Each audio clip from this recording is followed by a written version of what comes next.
The 2015-16 academic year was a strong one for St. Cloud State athletics.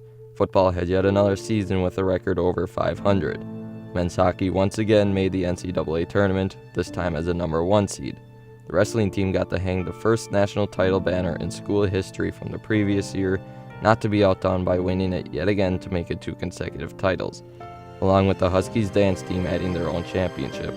But at the end of the year, it wasn't about the success of the athletics team from the season, but the setback for the future. So there was an announcement this morning to students, student athletes, and coaches. That announcement being many roster positions were to be cut, including 6 different sports in whole: men's and women's tennis, women's Nordic skiing, men's cross country, and men's indoor and outdoor track were all completely eliminated. Along with these sports, baseball, football, men's wrestling, and men's swim and dive would all have their roster sizes reduced. For many of the students, the thought of not having a sport to play next year was shocking. So when we found out that our program had been cut, our coaches had just found out 30 minutes before us. They had a meeting at 7, and our meeting was at 8. And everybody was so shocked, like nobody saw it coming. It was just... Not only are the students affected by the loss of their own sport, some students had good friends lose their sport as well. So I have a friend that was on the track team here, and he played football as well. His name's Keyshawn. And he was upset because he could still play football, but he was not allowed to play track. And he was like, I came to school to play football and track.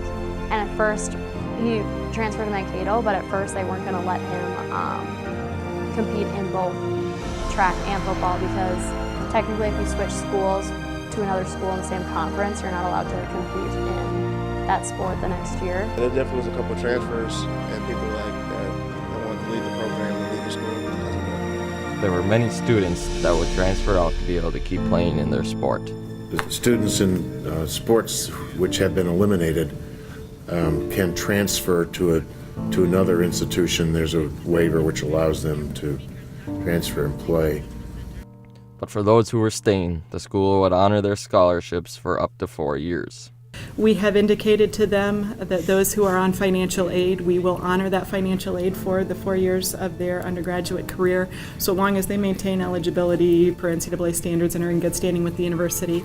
But so anyone in programs who wish to stay here will be able to do that. For some, not all was lost, as the women's tennis team would fight the school to be able to keep their team. Yeah, so we had a lawsuit against the school. We had the same lawyer that Billie Jean King had.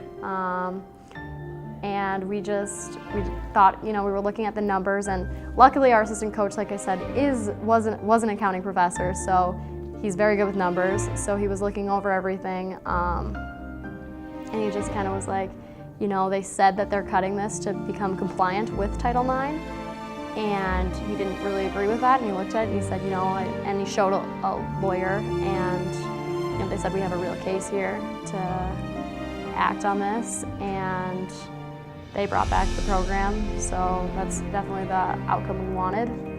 Along with the women's tennis team returning for at least 1 season, there is a possibility that the women's Nordic ski team could also make a return. For the most part, many students feel ashamed or disgusted because of the cut sports. Very unfortunate, lost a lot of good friends, good athletes, good scholars. We can do better at SCSU.